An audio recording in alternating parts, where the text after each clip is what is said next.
प्यारे प्रदेशवासियों, नमस्कार।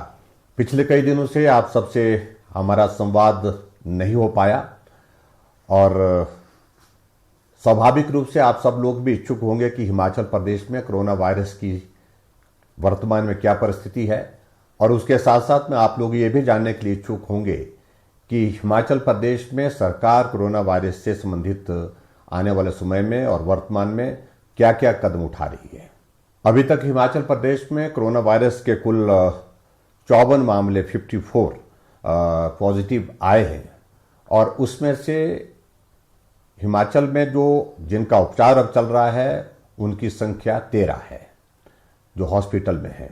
जैसे मैं पहले भी आप सबके साथ बातचीत कर चुका हूं कि इस बीच में बहुत बड़ी संख्या में हिमाचल प्रदेश में दूसरे प्रदेशों में फंसे हुए हिमाचल के निवासी हिमाचल वापिस आना चाहते थे, और उन लोगों की हिमाचल प्रदेश में आने के लिए हमने सरकार की ओर से इजाज़त भी दी, व्यवस्था भी की।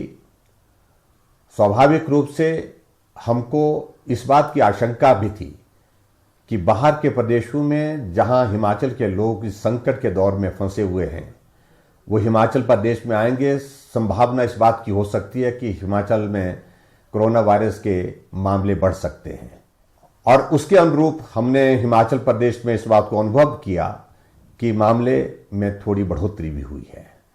अभी जो 1 तारीख के बाद हिमाचल प्रदेश में अधिकांश मामले जो आए हैं उनमें से वही लोग ज़्यादा संक्रमित पाए गए जो लोग हाल ही में हिमाचल प्रदेश में दूसरे प्रदेशों से आए हैं। वो भी अपने भाई हैं, उनके स्वास्थ्य की चिंता वो भी हमारी जिम्मेवारी है, उनकी जीवन की रक्षा ये भी हमारी जिम्मेवारी है, और इसके साथ साथ में हिमाचल प्रदेश के हर नागरिक के जीवन की जिम्मेवारी भी हमारी है।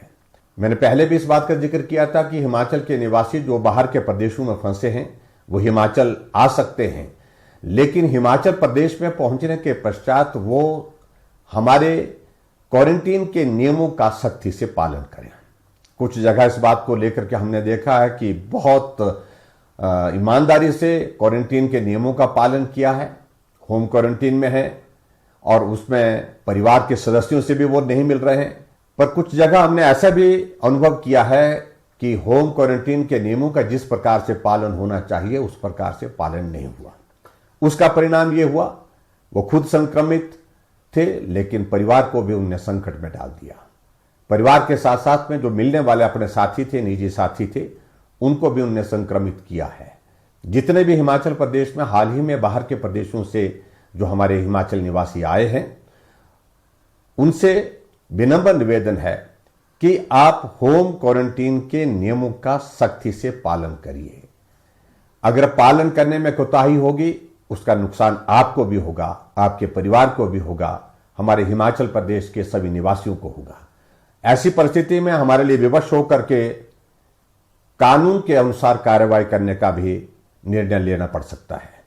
भले ही आप परिवार के सदस्यों के साथ नहीं मिल पा रहे होंगे उस प्रकार से जैसा आप मिलना चाहते हैं, लेकिन फिर भी आपको इस बात को समझना चाहिए ये वक्त बहुत लंबा नहीं होता, 14 दिन का वक्त बहुत छोटा सा होता है। इस वक्त को आप गुजारिए, और ऐसे में फिर उसके पश्चात जब आपका टेस्ट करने के पश्चात आप परिवार के साथ मिलने की परिस्थिति में हो पाएंगे तो आपको किसी प्रकार की कोई कठिनाई नहीं होगी। अभी हाल ही में हमने हिमाचल प्रदेश में एक और निर्णय किया कि कर्फ्यू में जो ढील का समय था 5 घंटे से उसको बढ़ा करके 7 घंटे किया है। वो इसलिए किया है कि ग्रामीण क्षेत्र के लोगों के शहरी क्षेत्रों में सामान की आवश्यकता पड़ती है। जब तक के लिए शहर में पहुंचते तो तब तक के लिए कर्फ्यू की रिलैक्सेशन का समय समाप्त हो जाता है। उनको बहुत बड़ी कठिनाई का सामना आते जाते जो है करना पड़ रहा है। ऐसी परिस्थिति में हमने तय किया कि इस अवधि को बढ़ा करके 7 घंटे करना चाहिए, और 7 घंटे का इसलिए भी कि उसमें सोशल डिस्टेंसिंग को भी हम मेंटेन करने की परिस्थिति में हो सकते हैं, और हमारे बिजनेस एक्टिविटीज को भी हिमाचल प्रदेश में हम चाहते हैं कि अब सुचारू रूप से चले, उसके लिए भी समय अवधि को बढ़ाना बहुत आवश्यक था। इसलिए हमने ये निर्णय लिया कि कर्फ्यू में ढील अब 5 घंटे की नहीं 7 घंटे की रहेगी।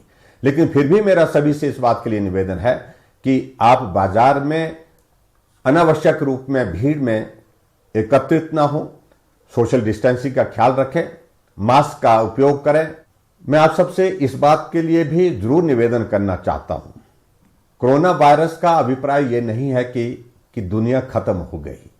किसी भी व्यक्ति को यह संक्रमण हो सकता है और संक्रमण के बाद हमने हिमाचल प्रदेश में इस बात को अनुभव किया, पूरे देश में भी और पूरे दुनिया में भी इस बात को अनुभव किया कि कोरोना किसी व्यक्ति को अगर हो भी जाता है उसके बाद भी वो स्वस्थ जीवन व्यतीत कर सकता है। कुछ वक्त तक के लिए परहेज की आवश्यकता है, कुछ सावधानियों की आवश्यकता है। आप पानी पिएं, गर्म पानी का सेवन ज्यादा करें। आप काढ़ा, जिसको हम अपनी भाषा में बोलते हैं, गांव की भाषा में, जिसका हमेशा हम पुराने समय से इस्तेमाल करते रहे, उसका इस्तेमाल करें। और ऐसी परिस्थिति में डॉक्टर की सलाह के अनुसार जो भी जिस प्रकार से वो आपको हिदायत देते हैं, जिस प्रकार से वो आपको गाइड करते हैं, उन सभी बातों का आप अनुसरण करें। आने वाले समय में हम इस बात को अनुभव कर रहे हैं कि कोरोना शायद अभी लंबा चले। ऐसी परिस्थिति में हम मान करके चले कि कोरोना के साथ जीना, कोरोना के साथ काम करना और हमारे विकास के कार्य भी चलें, हमारी फाइनेंशियल एक्टिविटीज, हमारी सोशल एक्टिविटीज, वो भी आने वाले समय में नियमित रूप से चलने की परिस्थितियों में हो सके। उसके लिए मुझे लगता है कि हम सबको मन बनाने की आवश्यकता है। ऐसे में मेरा आप सबसे विनम्र निवेदन है कि आप सबका बहुत बड़ा सहयोग मिला है, हिमाचल प्रदेश के सभी भाई और बहनों का, हिमाचल प्रदेश में इस लड़ाई को लड़ने के लिए।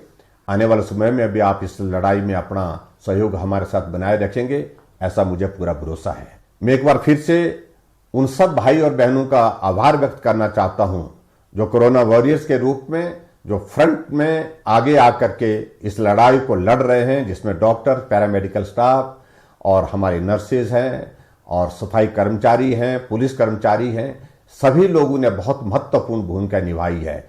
मैं हिमाचल प्रदेश पथ परिवहन निगम के भी उन कर्मचारियों का, ड्राइवर कंडक्टर का विशेष तौर से उनका भी आभार व्यक्त करता हूं, जो हमारे हिमाचल के निवासियों को जो संकट में फंसे थे दूसरे स्थानों में, दूसरे प्रदेशों में, उनको हिमाचल लाने में जिन्होंने अपनी भूमिका निभाई। भले ही हिमाचल प्रदेश में पिछले कुछ दिनों में कुछ मामले हमारे कोरोना वायरस के बढ़े हैं, लेकिन फिर भी मैं आप सबसे इस बात के लिए निवेदन करना चाहूंगा कि कोई चिंता का विषय नहीं और बाकी राज्यों की तुलना में अभी भी हिमाचल बहुत बेहतर परिस्थिति में है। लेकिन फिर भी हमको सावधानियां बरतने की आवश्यकता है, एहतियात बरतने की आवश्यकता है। उन सारी बातों का मैं जिक्र बार बार नहीं करना चाहता हूं, जो सारी बातें आपके साथ हमने साझा की है, जो बातें हमने आपके साथ बताई हैं। आप उन नियमों का पालन करते हुए आगे इसमें सहयोगी साथी बनकर के चलते रहेंगे, यही मैं आपसे निवेदन करना चाहता हूं। आप सबका बहुत बहुत धन्यवाद। नमस्कार। जय हिंद, जय हिमाचल।